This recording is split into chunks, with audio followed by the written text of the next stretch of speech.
Hi, I'm here with David Baril, the head pro at Cold Creek Golf Course in Louisville, Colorado today. David, tell me, how did you find Cold Creek Golf Course and what drew you to Colorado? Well, I have a son and a daughter that both went out west to go to school. Out west, coming from Indiana, that's where I'm from. So every time we came out to visit them, my wife and I just kept saying to ourselves on the way back, we need to find a way to get out here. And one day I saw an Indeed ad for a golf course that was under reconstruction, something that I have done multiple times in my career. Sent off a resume and here I am. Here you are. Must have been an interview process, though, once the application came in. And what year was that, and what was happening with the golf course that it was under construction? Correct. So in September of 2013, there was a major flood here. I answered the ad in late fall 2014, did a Zoom interview at the end of that year, and did an on-site interview with 5 other candidates in January of 2015. Great, so you finally caught up with your kids. Yes, well, I got closer. That's great. So what did you find when you arrived in Colorado at Cold Creek Golf Course? What were you anticipating, and what were your expectations, and what were you thinking? So again, I have started golf courses before, and even though this golf course had been here for a while, it was basically a new startup operation. The city had leased the golf course out to a management company for multiple years before the flood. They really didn't have anyone with golf-specific industry knowledge, so I was that person. So literally showed up the first day, reported to the head of the Parks and Rec department, got a key, and his assistant said, I'm glad you're going to take the phone calls now because I'm tired of telling people when it's going to open. So I showed up here on February 15th, unlocked the door. There was not one item in the pro shop. There were chairs and tables stacked in the restaurant, and the phone was ringing. I picked it up, said hello, Cold Creek Golf Course. Said, hi, I'm Rich. Can you tell me when the golf course is going to open and what's going to charge for 18 holes? I said, well, I'll get back to you, Rich. I really don't know yet, but I will get back to you. Great. So here you are, it started, and what did you see having a clean palette? I mean, everything was fresh. You had nothing, and what were your expectations, and what did you hope to create? Well, again, going back to my knowledge of startup golf courses, and the knowledge that most of the golfers here really don't understand what it takes to grow in a golf course. It takes years before a golf course is mature. So I knew we were going to have to educate the people who were playing on a mature golf course in September of 2013, now they're playing on a brand new one. So instead of turf like we're standing on now, it was individual blades of grass. So the greens weren't going to hold. They weren't going to be as fast as they would normally be. So just educating people about the process. It's a brand new golf course. It just takes time for it to mature. So I knew that was going to be a process and went about looking for avenues to get that information out to people. Right, so you now have a golf course. The grass is growing, probably somewhat green because it's spring. Right. And what are you doing about staff and team, and what do you have to accomplish first, and where did you have to go to make it through the first season? Right. So yeah, there was a budget that was produced by a consultant. I didn't think it was that realistic, so I had to first create a realistic budget that I thought, and their expectations in the budget that was going to open in May, we didn't open up until July. So finding staff, finding an experienced first assistant, second assistant in the middle of the summer was difficult to want to start in the middle of the summer.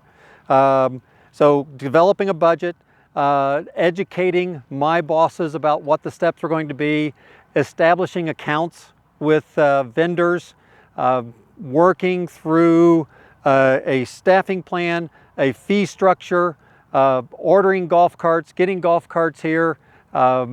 Literally, it was everything from soup to nuts. So becoming familiar with a brand new point of sale system that I'd never worked with before, learning that, and then being able to train staff.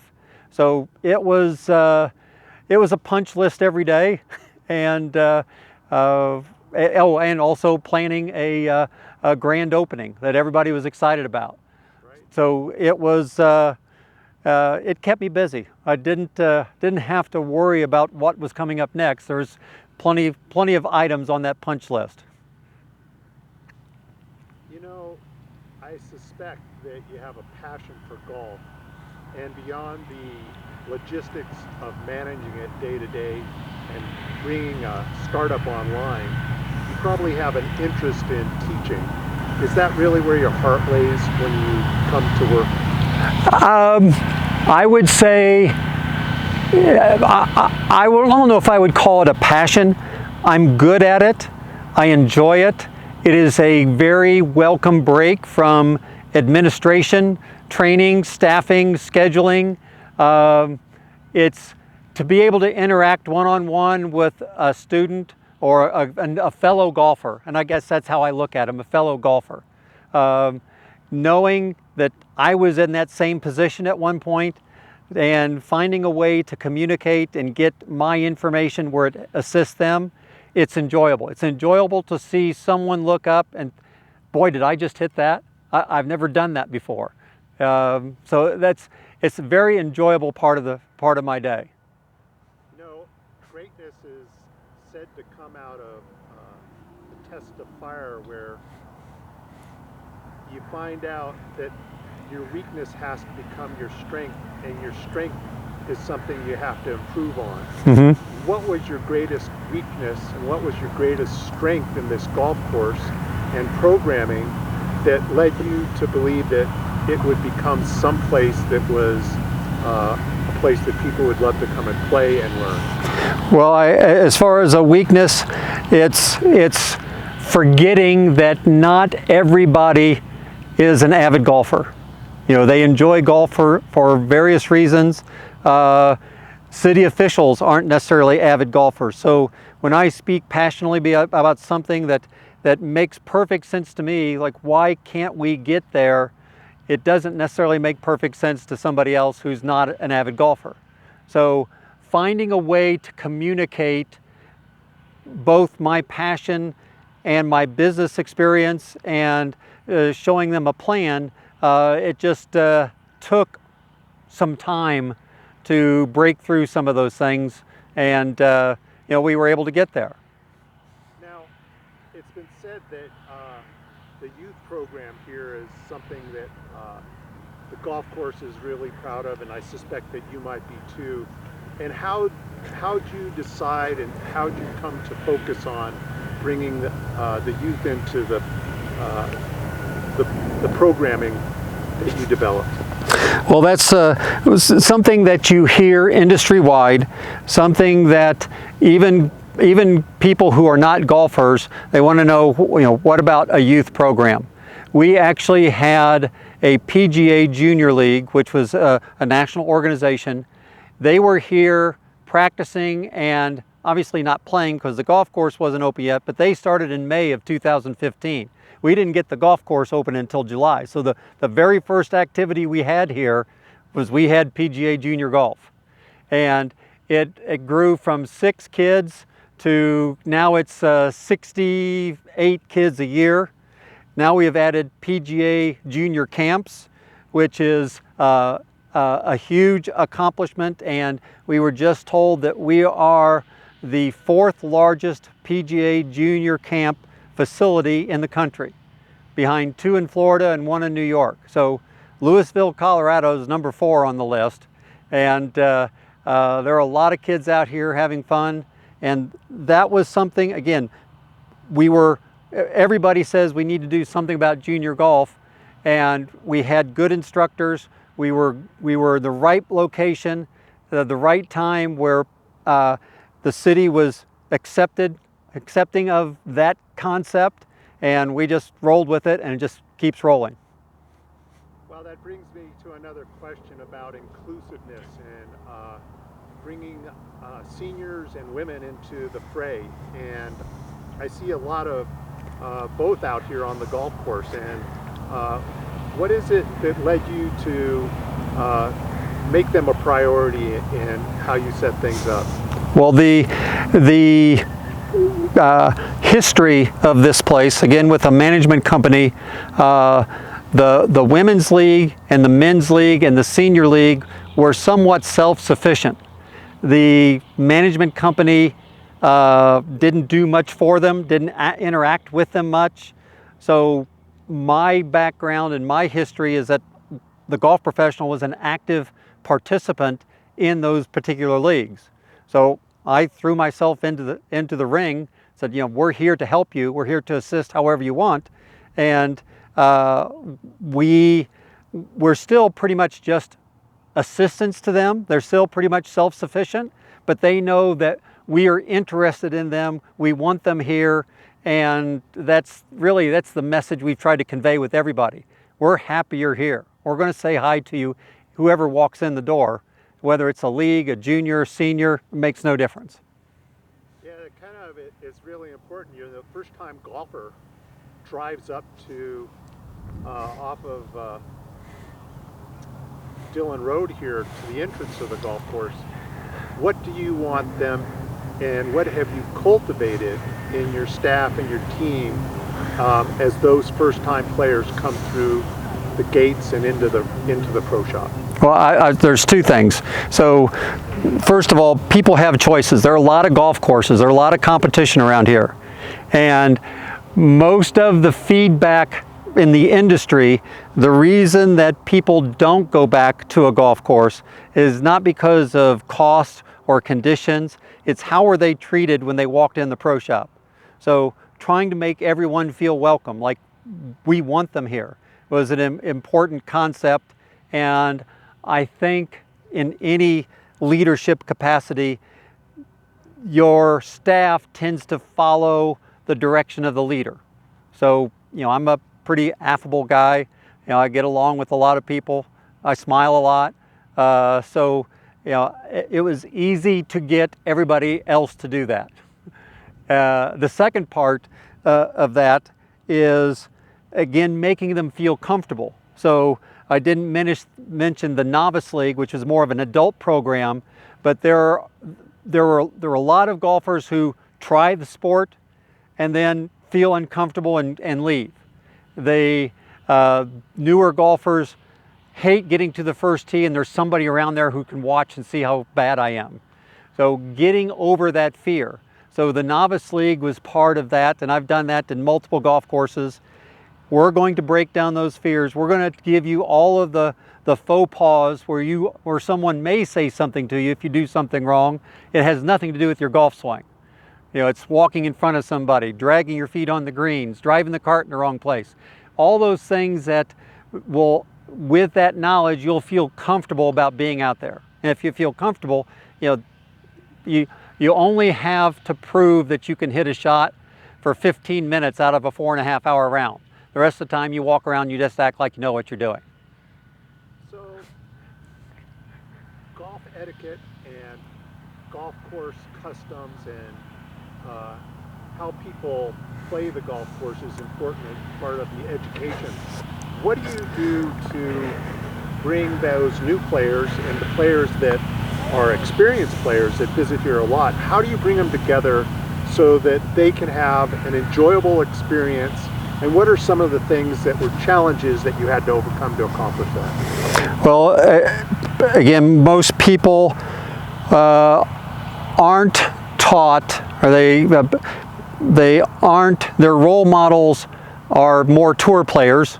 They see them on TV.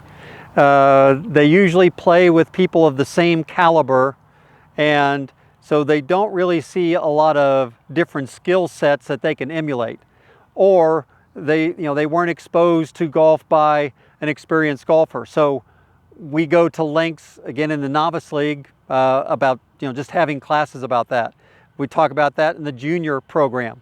We've had parents come in and tell us that my son told me that what I've been doing is wrong, that I shouldn't be doing this on the golf course. So, a mentor can come from either side, if you're receptive to it. So it is a process, and you have to basically go down every angle you can just to educate people, whether it's information on the website, whether it's one-on-one conversations. If somebody does do something wrong, we're not out there blasting them, trying to chase them off the golf course, making them aware that this isn't acceptable, this is the norm, and there's consequences to the golf course, to the quality of the golf course, if the behavior continues. So we try to be pretty informative as opposed to just dictators out there, I guess. Yeah, that's great. You come to a facility and the facility has amenities that have been here a long time. What were some of the things that you saw that you were the recipient of that needed to be changed? What did you work on to make those changes, and what do you feel is the greatest accomplishment you have in the change in the facilities, and probably a long list? Tell me something about that. So I'm notoriously a first adapter. So if there's a good idea that shows up that I think is worthwhile, I'll jump in quickly. We tried something called Tag Marshall, which didn't work here, which was a pace of play monitoring system that went on every golf cart or every push cart, or someone carried it to monitor their pace, because pace of play is a big deal. People get upset more about pace of play than anything else, except maybe the beverage cart not being there enough, but that's another story. So we adopted that. It didn't work in our location. To make it work, we didn't have a strong enough Wi-Fi signal all over the golf course, so we would lose track of people, and then the data would get corrupted. So we tried it for 2 years, we had to scrap it. This punch bowl that we're on is a very popular concept in golf courses built within the last 10 to 15 years.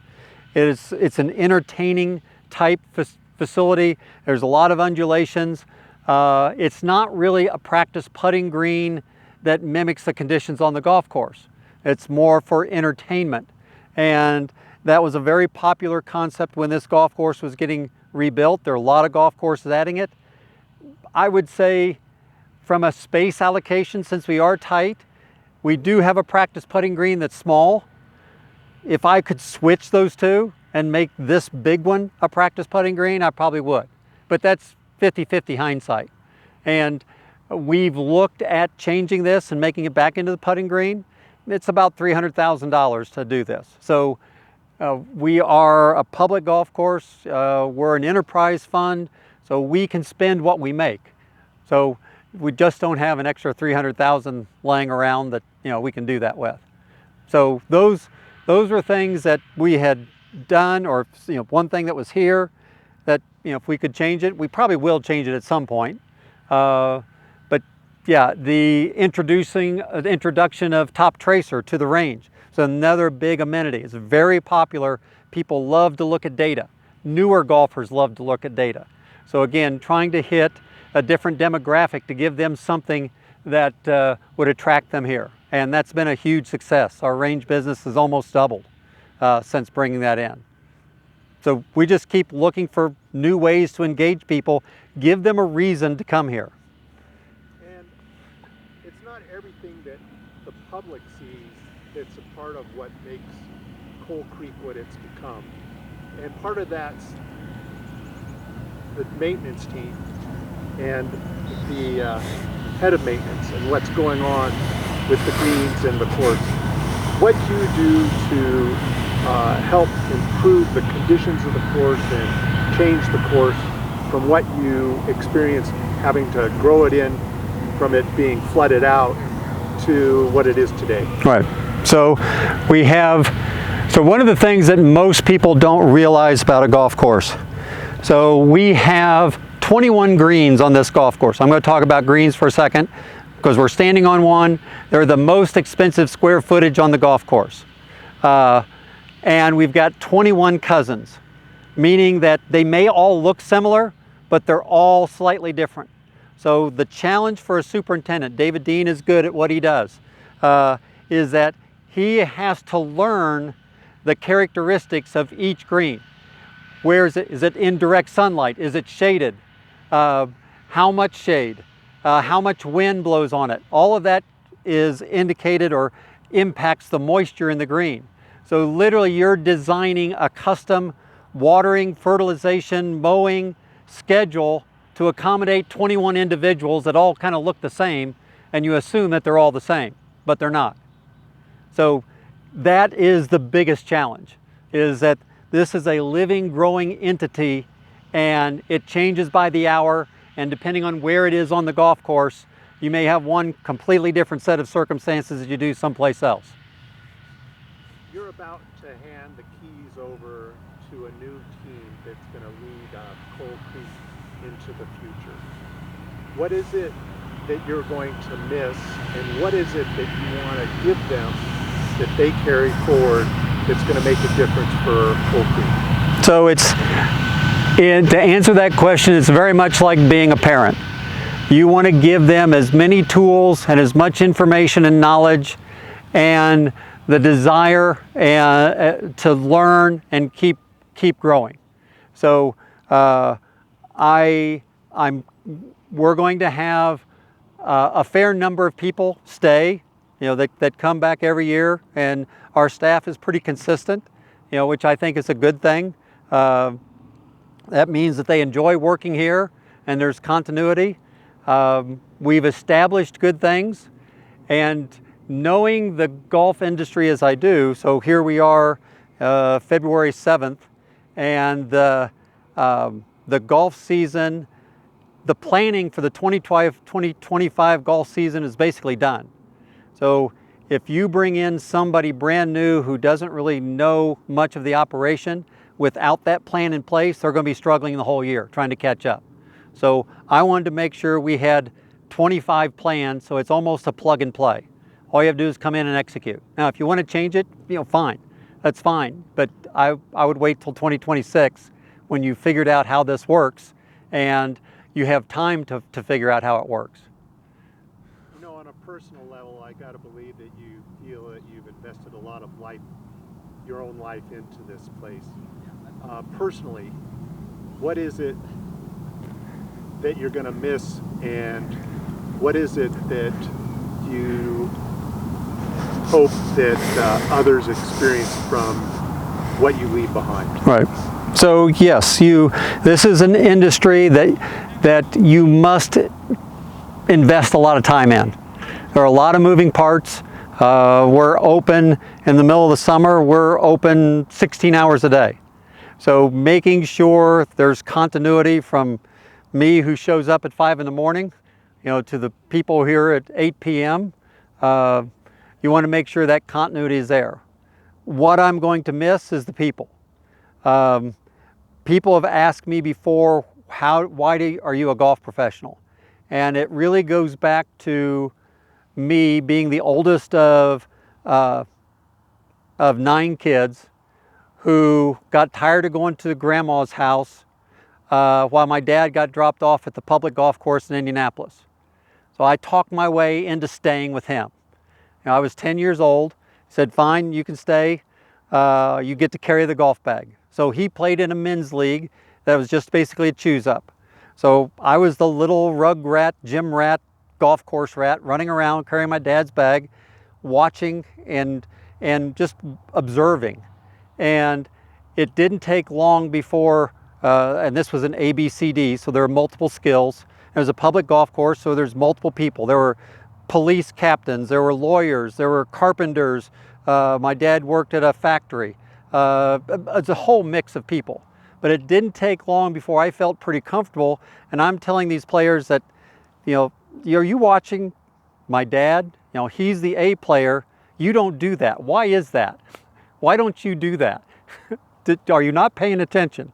And And at first, I don't think it was received very well, but pretty soon they just, I was just asking kid questions. I didn't know any better. And it got to the point where by year 2, I was coaching people up about, okay, you've got a birdie putt here. There's no reason to leave this short. So, and I enjoyed that whole situation. I just loved being out there. It was fun. I was involved in the team, even though I wasn't hitting a shot. And after doing that for 3 years, I told my dad, said, I'm just going to stay here and hit some balls while you're out playing. I think I can do this better. So that's how I became a golf professional. Awesome. And your experience in Colorado, what is one of your most difficult memories, and what is one of the greatest things you feel connected to Louisville and Colorado about? Well, probably as we age, we lose friends. That's just part of it. So seeing that in people, seeing the results of the fire, and people's not confidence, their comfort levels. All of a sudden, they're in a situation that they never thought they would be. And seeing those people struggle through that, the difficulties of dealing with insurance, dealing with lost pets, dealing with just everything that goes along with that. That was hard. And it was, you try to be sympathetic, you try to do as much as you can for them, but there's only so much we can do here. So that part was hard. The good part, again, is the people. You get to meet people, get to know them. It's a social endeavor. You play golf with people for 4 hours. You get to know them pretty well. You get to know their personality very well.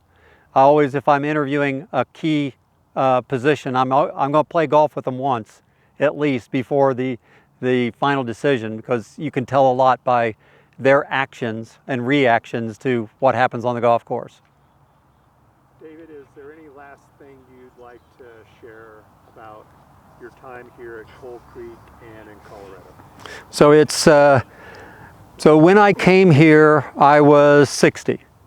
Now, age 60 and trying to find a job in the golf industry is a long shot. I wish I'd had a bet somewhere in Vegas. I probably would have had some pretty good odds about finding a job at age 60. But again, my skill set just happened to mix perfectly with what they needed. And I was able to convince them that I was the one that's going to supply it. So, I'm thankful to the city for giving me an opportunity. I'm thankful that they allowed me to bend their ear and tell them that that there's another way that they can do this, and based on my experience, this is the way they could do it. And then finally, my wife of now 48 years, I tried to convince her before we got married that you never want to marry a golf pro because he's going to be away for a while. You may not see them for a while, especially in the summer. I'm just grateful that she's still here, and happy for that. David, thank you so much for your time today and sharing your experience with Coal Creek. All right, well, thank you.